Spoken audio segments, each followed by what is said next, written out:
اس نے اسی انداز میں اکھڑ انداز میں کہا۔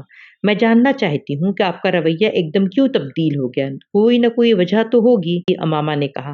ہاں وجہ ہے، مگر میں تمہیں بتانا ضروری نہیں سمجھتا، بالکل اس طرح جس طرح تم بہت سی باتیں مجھے بتانا ضروری نہیں سمجھتی۔ میں؟ وہ اس کا منہ دیکھنے لگی۔ میں کون سی باتیں آپ کو نہیں بتائیں؟ یہ کہ تم مسلمان نہیں ہو؟ جلال نے بڑے تلخ لہجے میں کہا۔ امامہ سانس تک نہیں لے سکی۔ کیا تم نے مجھ سے نہیں چھپائی؟ جلال، میں بتانا چاہتی تھی، امامہ نے شکست خوردہ انداز میں کہا۔ چاہتی تھیں، مگر تم نے بتایا تو نہیں؟ دھوکہ دینے کی کوشش کی تم نے؟ جلال، میں آپ کو دھوکہ دینے کی کوشش نہیں کی، امامہ نے جیسے احتجاج کیا۔ میں آپ کو کیوں دھوکہ دوں گی؟ مگر تم نے کیا ہے، جلال نے سر جھٹکتے ہوئے کہا۔ جلال نے اس کی بات کاٹ دی۔ تم نے جان بوجھ کر مجھے ٹریپ کیا۔ امامہ کی آنکھوں میں آنسو آ گئے۔ ٹریپ کیا؟ اس نے زیر لب جلال کے لفظوں کو دہرایا۔ تم جانتی تھی کہ میں اپنے پیغمبر محمد صلی اللہ علیہ وسلم سے عشق کرتا ہوں۔ وہ شکست خوردہ انداز میں اسے دیکھتی رہی۔ شادی تو دور کی بات ہے، اب جب میں تمہارے بارے میں سب کچھ جان گیا ہوں تو میں تم سے کوئی تعلق نہیں رکھنا چاہتا۔ تم دوبارہ مجھ سے ملنے کی کوشش بھی مت کرنا، جلال نے دو ٹوک انداز میں کہا۔ جلال، میں اسلام قبول کر چکی ہوں، امامہ نے مدھم آواز میں کہا۔ او کم آن، جلال نے تحقیر آمیز انداز میں اپنا ہاتھ جھٹکا۔ یہاں کھڑے کھڑے تم نے میرے لیے اسلام قبول کر لیا؟ اس بار وہ مذاق اڑانے والے انداز میں ہنسا۔ جلال، میں آپ کے لیے مسلم نہیں ہوئی ہوں، آپ میرے لیے ایک ذریعہ ضرور بنے ہیں۔ مجھے کئی ماہ ہو گئے ہیں اسلام قبول کیے، اگر آپ کو میری بات پر یقین نہیں تو میں آپ کو ثبوت دے سکتی ہوں، آپ میرے ساتھ چلیں۔ اس بار جلال کو کچھ الجھے ہوئے انداز میں اسے دیکھنے لگا۔ میں مانتی ہوں کہ میں نے آپ کی طرف پیش قدمی خود کی، آپ کے بقول میں نے آپ کو ٹریپ کیا، میں نے ٹریپ نہیں کیا، میں صرف بے بس تھی۔ آپ کے معاملے میں مجھے خود پر قابو نہیں رہتا، آپ کی آواز کی وجہ سے۔ آپ جانتے ہیں، میں نے آپ کو بتایا تھا، میں نے پہلی بار آپ کو نعت پڑھتے سنا تو میں نے کیا محسوس کیا تھا۔ آپ اگر میرے بارے میں پہلے ہی سب کچھ پتہ چل جاتا تو آپ میرے ساتھ یہی سلوک کرتے جو اب کر رہے ہیں۔ مجھے صرف اس بات کا اندیشہ تھا جس کی وجہ سے میں آپ سے بہت کچھ چھپائے رکھا۔ بعض باتوں میں انسان اپنے اوپر اختیار نہیں ہوتا، مجھے بھی آپ کے معاملے میں خود پر کوئی اختیار نہیں تھا، اس نے رنجیدگی سے کہا۔ تمہارے گھر والوں کو اس بات کا پتہ ہے؟ نہیں، میں نہیں بتا سکتی، میری منگنی ہو چکی ہے، میں نے آپ کو اس بارے میں بھی نہیں بتایا۔ وہ ایک لمحے کے لیے رکی۔ مگر میں وہاں شادی نہیں کرنا چاہتی، میں آپ سے شادی کرنا چاہتی ہوں، میں صرف اپنی تعلیم مکمل کرنے کا انتظار کر رہی ہوں، تب میں اپنے پیروں پر کھڑی ہو جاؤں گی اور پھر میں آپ سے شادی کروں گی۔ 4-5 سال بعد جب میں ڈاکٹر بن جاؤں گی تو شاید میرے پیرنٹس آپ سے میری شادی پر اس طرح اعتراض نہ کریں جس طرح وہ اب کر رہے ہیں۔ اگر مجھے خوف نہ ہو کہ وہ میری تعلیم ختم کروا کر میری شادی اسدس سے کر دیں گے تو شاید میں انہیں بھی اس بات کے بارے میں بتا دیتی کہ میں اسلام قبول کر چکی ہوں، مگر میں ابھی پوری طرح ان پر ڈیپینڈنٹ ہوں، میرے ہاتھ بندھے ہوئے ہیں۔ آپ وہ واحد راستہ تھے جو مجھے نظر آیا۔ مجھے واقعی آپ سے محبت ہے، پھر میں آپ کو شادی کی پیشکش نہ کرتی تو اور کیا کرتی؟ آپ اس صورتحال کا اندازہ نہیں کر سکتے جس کا میں سامنا کر رہی ہوں۔ میری جگہ پر آپ ہوتے، آپ کو اندازہ ہوتا کہ میں جھوٹ بولنے کے لیے کتنی مجبور ہو گئی تھی۔ جلال کچھ کہے بغیر پاس موجود لکڑی کے بینچ پر بیٹھ گیا۔ وہ اب پریشان نظر آ رہا تھا۔ امامہ نے اپنی آنکھیں پوچھ لیں۔ کیا آپ کے دل میں میرے لیے کچھ بھی نہیں ہے؟ جلال نے اس کے سوال کا جواب دینے کے بجائے اس سے کہا، امامہ بیٹھ جاؤ، پورا پینڈورا باکس کھل گیا ہے میرے سامنے۔ اگر میں تمہاری صورتحال کا اندازہ نہیں کر سکتا تو تم بھی میری پوزیشن کو نہیں سمجھ سکتے۔ امامہ اس سے کچھ فاصلے پر رکھی بینچ پر بیٹھ گئی۔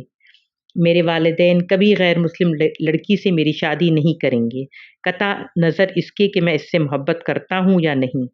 جلال، میں غیر مسلم نہیں ہوں، تم اب نہیں ہو، مگر پہلے تو تھی نا، اور پھر تمہارا خاندان۔